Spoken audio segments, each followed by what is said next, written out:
Hi, welcome. My name is David. Today we are going to be discussing the 4 important things you need to consider after receiving your visa. Welcome to my channel. So if you are a first-time traveler from Africa, please watch this video to the end because I'm going to give you a few important tips of how you can make it in your country of destination. Hey, congratulations, Oshe, you have gotten your visa now. All the hard work, all the time spent in standing in queue, waiting in line, doing one test or the other, doing your x-ray, gathering money, all the prayers, now you have gotten your visa. But wait, after getting your visa, what's the next thing to do? So for first-time travelers from Africa, here are 4 tips that you need to consider when landing in your country of destination. First tip, you must prepare for the immigration.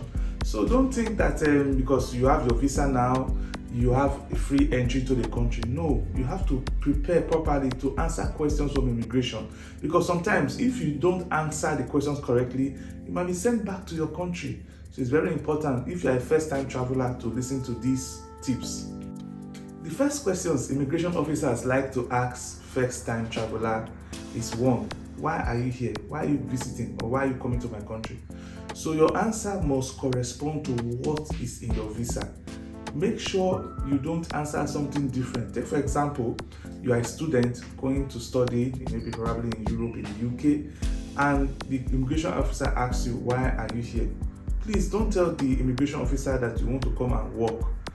If you mention that, you might be sent back home. The immigration officer will ask you again, where are you staying? It's very important for first-time travelers. You should know where you are staying. You should have probably an invitation letter or a proof of accommodation, maybe a hotel you've rented from your country, so you will have where you are staying. Because sometimes if you don't have where you are staying, you might be held in the immigration counter for a long time. So I have a case study, an example of a particular person I knew that was going to the UK, but could not answer this question. Who will you be staying with, or where are you staying? This resulted in her being detained for over 12 hours. So always have your details clear in your mind before you travel. Another question you might be asked again is, how long will you be staying? So it's very important as an immigrant or somebody that is with a short-term visa, you should be clear and know, okay, this is the boundary of my visa, because the immigration officer is trying to check for those who violate the conditions of their visa. They stay more than they should. Like take for example, even if you have a multiple entry visa valid for 10 years, you should not be in a country more than 6 months. So they are looking for those who use visitor visa to come and work. So if you are one of them, be very careful. Make sure that when you enter, you come out before your visa requirements has ended.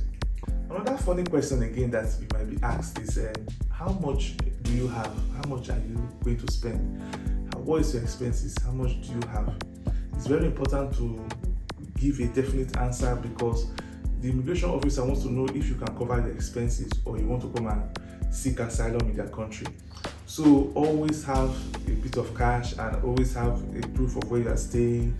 All these things will make them have confidence in you that you are not coming here to look for asylum, you are not coming here to beg or to come and work, that you have your cash and you can spend in their country. Again, the immigration officer might ask you, how long did you stay the last time you came into the country? It's very important to give the correct answers, because if you don't, you might be returned back home. Take for example, you stayed longer than you were expected in your previous stay. Make sure you tell the truth. Please don't lie, because they already have the records. If you're a frequent traveler, the immigration officer might ask you, how often do you come to the country within a year? Or how often within the 2 years space that you have come into the country?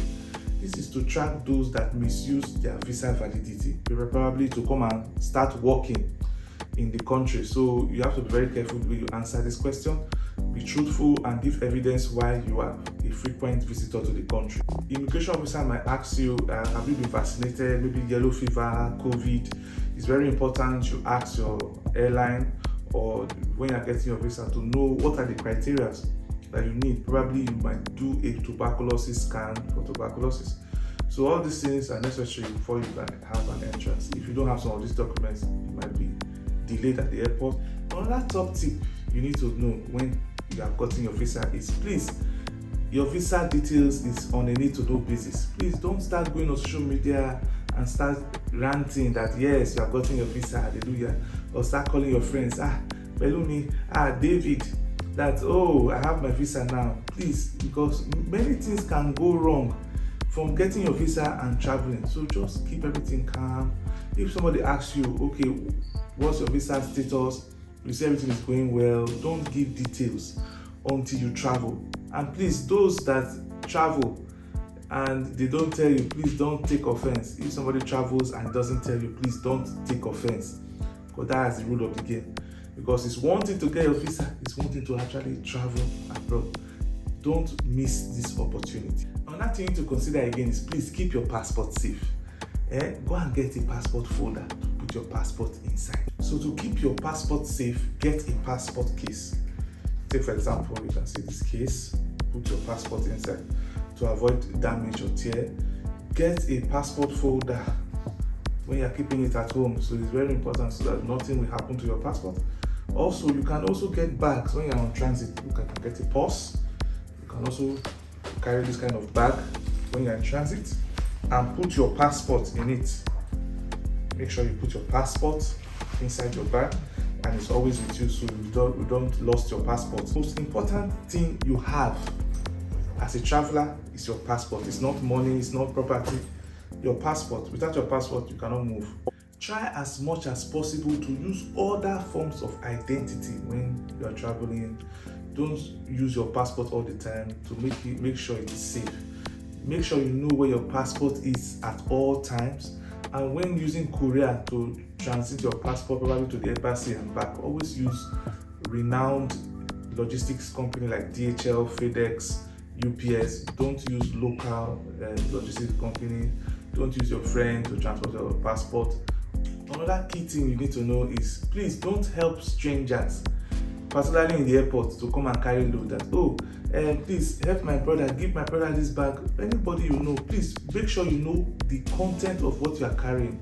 Don't carry things. A lot of people that have been caught carrying drugs as drug mules, they did not even know what they were carrying. So please, in the airport, if anybody is saying, please, no matter how small the parcel is, please don't collect at the airport. Secondly, make sure you watch your bags at all times, so that somebody will not go and slip something inside or take something out. Be always watchful. And a bonus tip for you is, please try and get a weighing scale. When you are traveling, always weigh your bags at home before going to the airport to avoid unnecessary, let me unpack this. Some people have lost a lot of things in the airport. Make sure you know if it's 30 kg your airline is carrying, make sure your bags are 30 kg from home, so that you don't start going round and round in the airport, packing load or drop. You arrive at the airport at least 3 hours to your time of departure. Probably 4 hours if you are in a place like Lagos that there's a lot of traffic, so that you make sure you are there on time, you know, be rushing, you'll be calm, pass through, do your check-in and everything. Another thing again is very important. If you can do your check-in online before you even come to the airport, it's better. It will make the process of passing through customs and immigration very much easy. Subscribe and we'll have more videos about how to travel, destination, education,